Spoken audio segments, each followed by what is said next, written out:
Marvel, what the heck? What just happened? What if? Break it down for me. So friends, we're here to talk about Marvel What If Season 2, Episode 9. I got my lights green for Doctor Strange, for Strange Supreme, for the Time Stone that takes us back and forth forever, and I wonder, will this episode ever end? And then it does, because the grief is simply too much. Let's talk about this episode. So for me, this was the weakest episode of the bunch. Overall, I gotta say, I like the build up to this episode, but this last episode, like the last few that built up to it, were great. And then we got there, and I was like, oh. It's very fan fiction-y, but also that's kind of what If is. So that's not as much what I have against it. It feels like it's just not as well thought through fan fiction. I like fan fiction, but I like fan fiction when like it's well written, and this just felt like it wasn't that. This is kind of for me where the season, the wheels just fell off of it. I'm gonna get a little bit more into why this episode is just not good for me, why I really didn't like it. But before we get into that, I just wanted to let you know that I will also be ranking all of the episodes from Season 1 and Season 2, so make sure you come back for that video. We'll be doing that later on. And I also wanted to let you know on January 13th, I am doing a PO unbox stream. You can send fan mail to me, you can send gifties. It's going to be X-Men themed, there's going to be cosplay, it's going to be super fun. It'll be streamed live on Twitch and on YouTube, so make sure you check that out. And if you want to send fan mail in, you can send it to the address that is here, or that is in the video description below. And if you want to send something to my friend Uptown Duck, you can also do that. Yeah. All right, let's talk about what was wrong with this episode. So basically, Strange Supreme is evil again. I thought we already did that in Season 1. However, I did think when Strange Supreme showed up, I mean, we might go there again because he is a pretty evil guy, I gotta say. But I was hopeful that whatever happened with Strange Supreme would be smarter than that, because, you know, we already did all that last season. Literally, though, instead we get the same thing again. It's the same thing where he just wants to bring back Christine. Did he learn his lesson? Apparently no, because his grief is just too much. It's so hard to learn lessons when you're too sad, which, I mean, I guess fair enough. Honestly, my grief is too much after watching this episode, because the season was so strong. For us to end on this note made me sad. I was like, aw, the season was so good, and then kind of got a little weird at the end.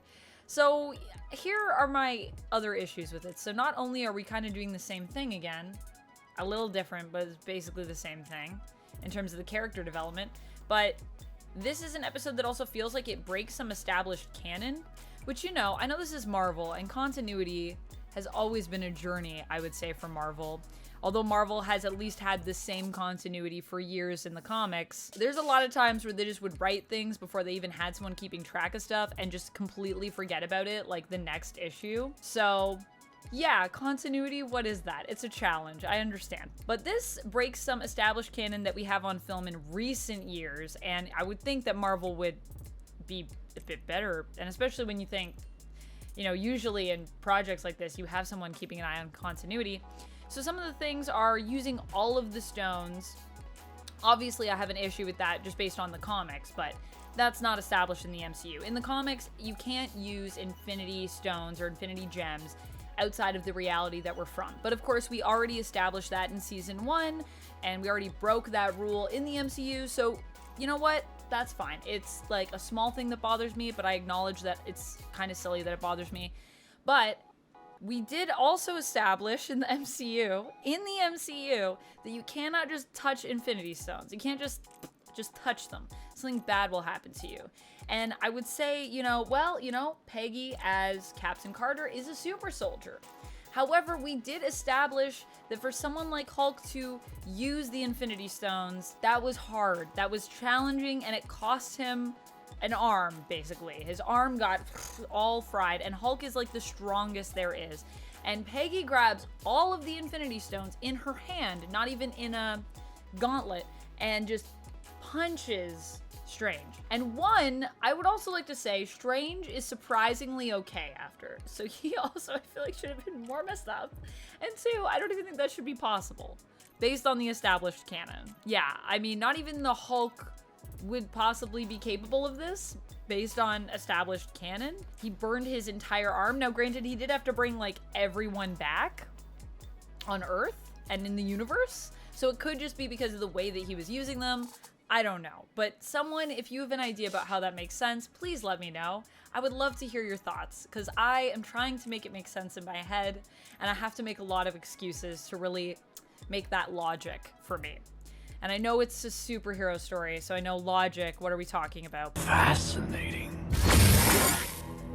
But look, there are just rules, and that felt like it broke some rules.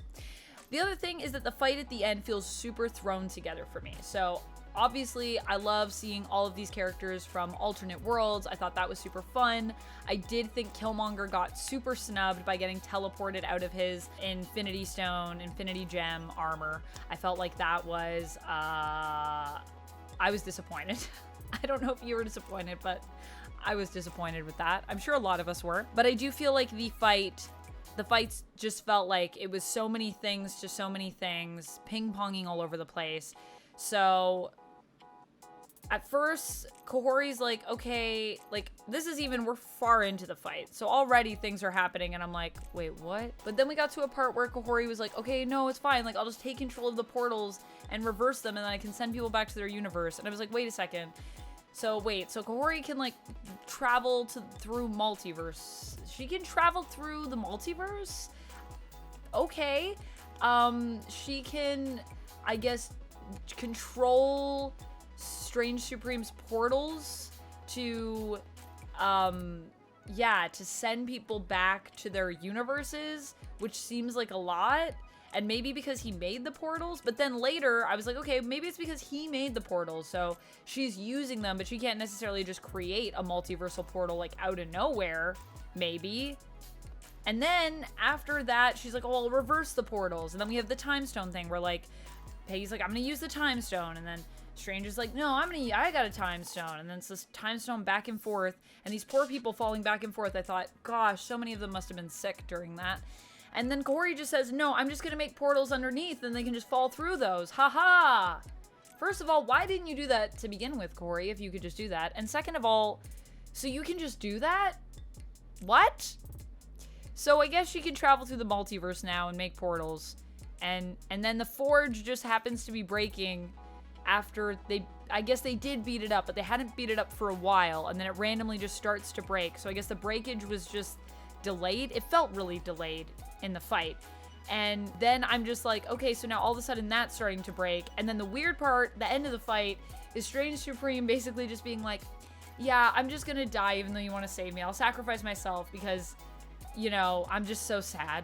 I don't really deserve to live because I'm kind of terrible, which is kind of true, but it's a little weird when he went to all that trouble so that he could be there when he fixed the world so that he could be with Christine. So he went to all that trouble to get all of those world destroyers and all of the other heroes from the multiverse so he could power the forge, and now he's just willing to throw himself in it and basically just end his life because he's so sad. Which also, what kind of moral is that? I don't know, but it does seems questionable. I mean, I understand being sad, but what did I just watch? That's what I felt at the end of this. Overall, it was a strong season, but for me, it had a pretty weak finisher. However, the good news about What If is because it's kind of an anthology series, every episode I think can still stand on its own, even if the finale is lackluster. So yeah, come on back. I'm going to do a video where I rank all of these episodes and put them in order. This one's going to be in a place. It's going to be in a place. This one might be the bottom for me. I'll have to look again at season 1. Let me know what you thought of this episode in the comments below. Thank you so much for watching, and until next time, friends, stay nerdy.